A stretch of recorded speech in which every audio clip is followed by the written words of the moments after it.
केरल की नर्स निमिषा प्रिया के जिंदगी के महज 2 दिन बचे हैं। 16 जुलाई को यमन में उसे फांसी दी जानी है। निमिषा पर एक यमनी नागरिक तलाल अब्दुल महदी की हत्या का आरोप है। उन्हें फांसी की सजा से बचाने के लिए भारत में उनका परिवार हर मुमकिन कोशिश कर रहा है और आज सुप्रीम कोर्ट में निमिषा प्रिया मामले की सुनवाई भी हुई, जिसमें केंद्र सरकार ने कहा है कि निमिषा को बचाने के लिए हर संभव कोशिश की जा चुकी है, लेकिन सफलता नहीं मिली। वहीं उनके वकील ने अदालत को सूचित किया कि यदि पीड़ित परिवार ब्लड मनी सेटलमेंट करता है तो निमिषा प्रिया को बचाने का यही एकमात्र विकल्प हो सकता है। केंद्र सरकार ने सोमवार को सुप्रीम कोर्ट में कहा, यह दुर्भाग्यपूर्ण है, लेकिन हम क्या कर सकते हैं, इसकी एक सीमा है। निमिषा को बचाने का एकमात्र तरीका यह है कि परिवार यमनी व्यक्ति जिसकी मौत हुई है ब्लड मनी यानी वित्तीय मुआवजा को स्वीकार करने के लिए सहमत हो। वहीं निमिषा प्रिया को लेकर उनके वकील सुभाष चंद्रन ने बताया है कि भारत सरकार ने यमन से फांसी की तारीख आगे बढ़ाने का अनुरोध किया है। The Indian government has officially requested the government of Yemen or the authorities there to postpone the date, to extend the date. Bharat सरकार ने यमन सरकार से उसकी फांसी की तारीख को स्थगित करने का अनुरोध किया है। सरकार को उम्मीद है यमनी अधिकारी भारत सरकार के अनुरोध के अनुसार फांसी की तारीख को बढ़ा देंगे। हम अटॉर्नी जनरल को धन्यवाद देते हैं जो सुप्रीम कोर्ट की सुनवाई में शामिल हुए। उन्होंने कोर्ट को बताया कि भारत सरकार को इस मामले में क्या कठिनाइयां और चुनौतियां आ रही हैं। जहां निमिषा को फांसी की सजा दी गई है वहां भारत की डिप्लोमेटिक पहुंच नहीं है, क्योंकि इंडियन मिशनरी वहां काम नहीं कर रहे। लेकिन पॉजिटिव बात यह है यमन सरकार को फांसी की तारीख बढ़ाने का अनुरोध किया गया है। Missions are not working there, so there are challenges. But fortunately or positively, he informed the court that the Indian government has officially requested the government of Yemen or the authorities there to postpone the date, to extend the date of execution, and he is hopeful. The government is hopeful. Nimisha प्रिया की फांसी को लेकर उनके परिवार, अलग अलग राजनीतिक दलों और कई संगठनों ने भारत सरकार से अपील की है कि वो कूटनीतिक प्रयासों के जरिए उन्हें बचाने की कोशिश करे। निमिषा प्रिया को जून 2018 में यमन में हत्या के अपराध के लिए दोषी ठहराया गया था और स्थानीय अदालत ने उन्हें मौत की सजा सुनाई थी। निमिषा प्रिया को क्यों फांसी दी जा रही है, यदि आप उनकी पूरी कहानी सुनना चाहते हैं तो आप नीचे दिए गए वीडियो के लिंक पर क्लिक कर सकते हैं। साल 2008 का वक्त था। तब निमिषा की उम्र थी महज 19 साल। एक मजदूर की बेटी ने उस समय नर्सिंग का कोर्स कर लिया। उसने केरल में कई लड़कियों को देखा था कि वो खाड़ी देशों में जाकर नर्सिंग का काम करके खूब पैसा कमाकर अपने घर भेज रही है। एक ख्वाब निमिषा के मन में भी पलने लगा। किसी ने उसे यमन में नर्स की नौकरी करने के बारे में बताया तो उसने यमन जाने का फैसला किया। माँ को बताया कि वो वहां जाकर खूब पैसे कमाकर घर भेजना चाहती है ताकि घर की माली हालत को दुरुस्त किया जा सके। वह यमन पहुंच भी गई, घर पैसे भी खूब भेजने लगी। 2011 में निमिषा ने इडुक्कू के रहने वाले टॉमी थॉमस से शादी करके अपना घर भी बसाया। यमन की राजधानी सना लौटकर उसने एक बेटी को जन्म भी दिया। लेकिन अचानक 2017 में एक ऐसी खबर आई जिसने सबके पैरों तले जमीन खिसका दी।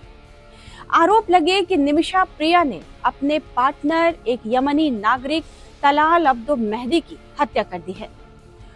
अब 37 वर्षीय नर्स निमिषा प्रिया को यमन में यमनी नागरिक तलाल अब्दुल महदी की हत्या के मामले में 16 जुलाई को फांसी दी जाएगी। निमिषा प्रिया पर अपने यमनी पार्टनर को मारने का आरोप है और शरिया कानून के तहत उसे यह सजा सुनाई गई है। सैमुअल जेरोम भास्करन, जो एक सामाजिक कार्यकर्ता हैं और जो वर्तमान में यमन में सरकारी अधिकारियों और तलाल के परिवार के साथ बातचीत में शामिल हैं, उन्होंने इस सजा की पुष्टि की है। उन्होंने बताया है कि सरकारी वकील ने जेल अधिकारियों को अभियोजन का पत्र जारी किया था। फांसी 16 जुलाई को होनी है, लेकिन विकल्प अभी भी खुले हैं। भारत सरकार उसकी जान बचाने के लिए मामले में हस्तक्षेप कर सकती है। ऐसे में निमिषा की फांसी में महज 6 दिन बचे हैं। फिर भी भारत में रह रही उसकी 13 साल की बेटी और पति को उम्मीद है कि शायद कोई चमत्कार हो जाए और निमिषा की फांसी टल जाए। वहीं यमन में हत्या के आरोप में मौत की सजा का सामना कर रही केरल की 37 वर्षीय भारतीय नर्स निमिषा प्रिया को लेकर सुप्रीम कोर्ट ने भारत सरकार से जवाब मांगा है। अदालत ने अटॉर्नी जनरल ऑफ इंडिया को नोटिस जारी किया है और सरकार को स्थिति स्पष्ट करने को कहा गया है। यमन की मीडिया के मुताबिक निमिषा प्रिया को जून 2018 में हत्या के अपराध के लिए दोषी ठहराया गया था और स्थानीय अदालत ने उन्हें मौत की सजा सुनाई थी। निमिषा 2011 में नौकरी के लिए यमन की राजधानी सना गई थी। अपनी कम आमदनी से तंग आकर निमिषा और उनके पति टॉमी ने अपना खुद का एक क्लिनिक खोलने का फैसला किया था। चूंकि यमन में विदेशियों को अपना व्यवसाय करने का उसको पंजीकृत कराने की अनुमति नहीं मिलती है, इसलिए उन्होंने एक यमनी नागरिक के साथ पार्टनरशिप करने का प्लान बनाया। निमिषा ने इसके लिए महदी से संपर्क करने का फैसला किया और यहीं से चीजें गड़बड़ होने लगी। क्लिनिक शुरू भी हुआ जिसमें तलाल उनके साझेदार भी बन गए। मीडिया रिपोर्ट्स के मुताबिक जिस क्लिनिक में निमिषा पहले नर्स के तौर पर काम करती थी, उसके मालिक को निमिषा का अपना बिजनेस शुरू करना परेशान करने लगा।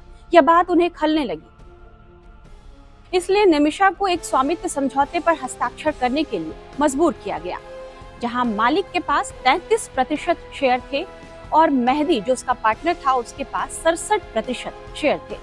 क्लिनिक चल निकला, लेकिन परेशानी तब शुरू हुई जब मेहदी ने निमिषा के साथ आय साझा करना बंद कर दिया। निमिषा के परिवार वालों के मुताबिक जब निमिषा ने इस पर मेहदी से जवाब मांगा तो उसे प्रताड़ित किया जाने लगा। मीडिया रिपोर्ट्स में यह भी कहा जा रहा है कि मेहदी 2015 में निमिषा के साथ केरल भी आया, जहां वह उसके पति से मिला, उसके घर पर रुका। निमिषा के पति टॉमी थॉमस और उनकी बेटी भी बाद में यमन लौटने वाले थे, लेकिन यमन में गृह युद्ध छिड़ जाने के कारण वे वापस नहीं लौट सके और निमिषा अकेली यमन में फंस गई। निमिषा ने यह आरोप भी लगाया कि मेहदी ने उसकी शादी की कई तस्वीरें चुरा ली। उसमें से एक तस्वीर में उसने छेड़छाड़ की और उसके पति की जगह मेहदी ने अपनी तस्वीर लगा दी, जिससे लगे कि वे दोनों शादीशुदा हैं।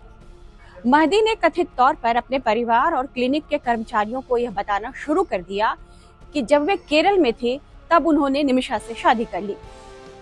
जब निमिषा ने इसकी शिकायत की और मामला अदालत तक पहुंचा तो मेहदी ने कथित तौर पर अपनी शादी के फर्जी दस्तावेज भी पेश कर दिए, जिन्हें अदालत ने स्वीकार कर लिया। इस बीच जल्द ही निमिषा और मेहदी के बीच विवाद बढ़ने लगा और मेहदी ने निमिषा के साथ मारपीट और शोषण शुरू कर दिया। निमिषा ने मेहदी पर कई बार शारीरिक और यौन उत्पीड़न करने का भी आरोप लगाया। निमिषा की शिकायतों और नशीली दवाओं की लत के कारण मेहदी को बार बार जेल जाना पड़ा। 2016 में पुलिस शिकायत के बाद दलाल गिरफ्तार हो गया, लेकिन 2017 में छूट कराने के बाद उसने फिर से निमिषा को परेशान करना शुरू कर दिया और उसका पासपोर्ट भी रख लिया। आरोप है कि पासपोर्ट वापस लेने के लिए ही निमिषा ने मेहदी को नशीला इंजेक्शन दिया, जिसके ओवरडोज से उसकी मौत हो गई। बाद में निमिषा ने कथित तौर पर अपने दोस्त अब्दुल हनान की मदद से उसके शव के टुकड़े करके पानी के टैंक में उसे छिपा दिया। 2017 में उसकी गिरफ्तारी हुई, 2018 में उसे दोषी ठहराया गया और 2020 में उसे मौत की सजा सुनाई गई। वहीं अब्दुल हनान को उम्र कैद की सजा मिली। 2023 में सजा पर अंतिम मुहर लग गई और सभी अपील और ब्लड मनी के प्रयास असफल रहे। अपील अदालतों में निमिषा की दलीलें खारिज होती रहीं। भारत में भी मौत की सजा को पलटने के लिए 2020 में सेव निमिषा प्रिया इंटरनेशनल एक्शन काउंसिल का गठन किया गया। इस साल जून में भारत सरकार ने निमिषा की रिहाई पर बातचीत शुरू करने के लिए करीब $40,000 की धनराशि के हस्तांतरण को मंजूरी दी। निमिषा प्रिया ने अपने बचाव में कहा कि महीनों तक शारीरिक और यौन शोषण के बाद ही उसने आत्मरक्षा में यह कदम उठाया था।